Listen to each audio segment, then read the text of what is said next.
तेस्रो पञ्चबहादुरलाई स्मृति फुटबल प्रतियोगिताको आजको यो फाइनल चरणको खेलमा आयोजक भर्सेस देवीगाउँ फुटबल क्लब बीच भएको खेलमा दुवै टिमको एक एकको बराबरीमा खेल सके पछाडि अहिले खेल टाइब्रेकरमा अगाडि बढेको छ। यतिखेर आयोजक क्लबको तर्फबाट पेनाल्टी प्रहार गर्दै नम्बर 17 का खेलाडी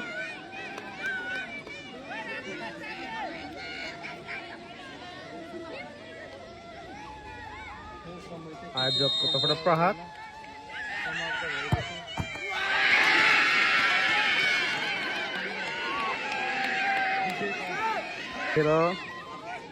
पेनाल्टी प्रहार गर्दै देवीगाउँ फुटबल क्लबका तर्फबाट नम्बर 80 का खेलाडी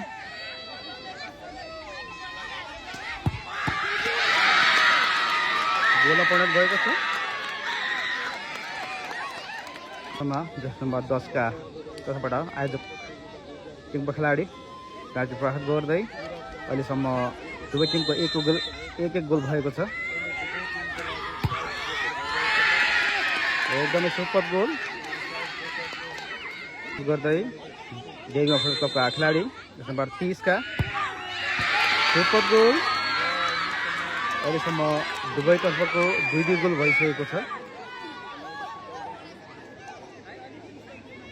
धेरै आज उत्साहजनक दर्शकहरूको हामी उपस्थिति यहाँ देखिरहेका छौँ। यो तेस्रो पञ्चबहादुर राई स्वर्गीय राईको स्मृतिमा आयोजित विष्णु पादुका फुटबल क्लबद्वारा आयोजना गरिएको यो विष्णु पादुका वडा 20 भरिको वडा स्तरीय 7 वडा स्तरीय खेलको चाहिँ आजको यो फाइनल खेल देवीगाउँ एफसी र आयोजक बीच भइरहेको छ। यतिखेर आयोजक तर्फबाट पेनाल्टी प्रहार गर्दै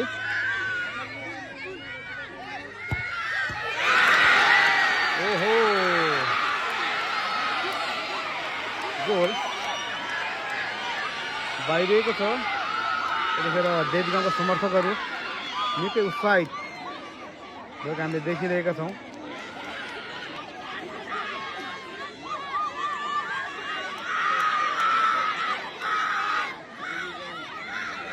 एक गोल आयोजकको गोलमा ठोकिएर बाहिरिए पछाडि एक गोल कलकत्ताले अहिले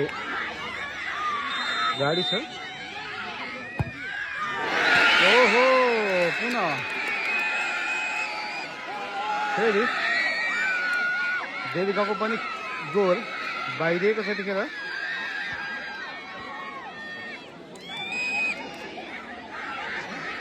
गोल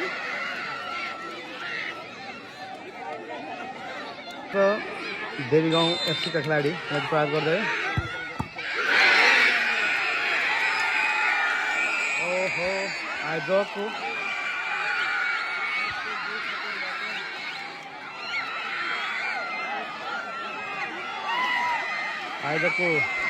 जित्ने चान्स अहिले देखिसकेका छौँ।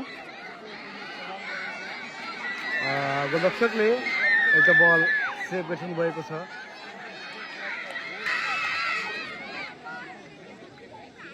निर्णायक प्रहार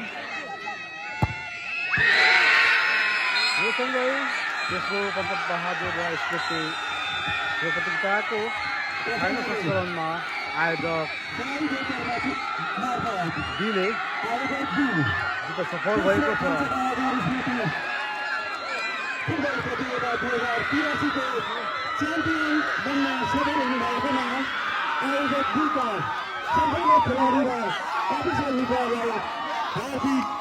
बधाई ज्ञापन गर्न चाहन्छौँ। त्यसै गरी देवीगाउँ फुटबल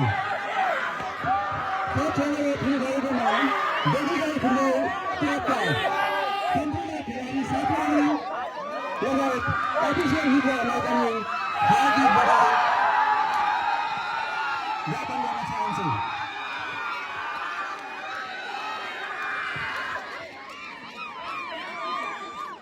अबको हाम्रो केही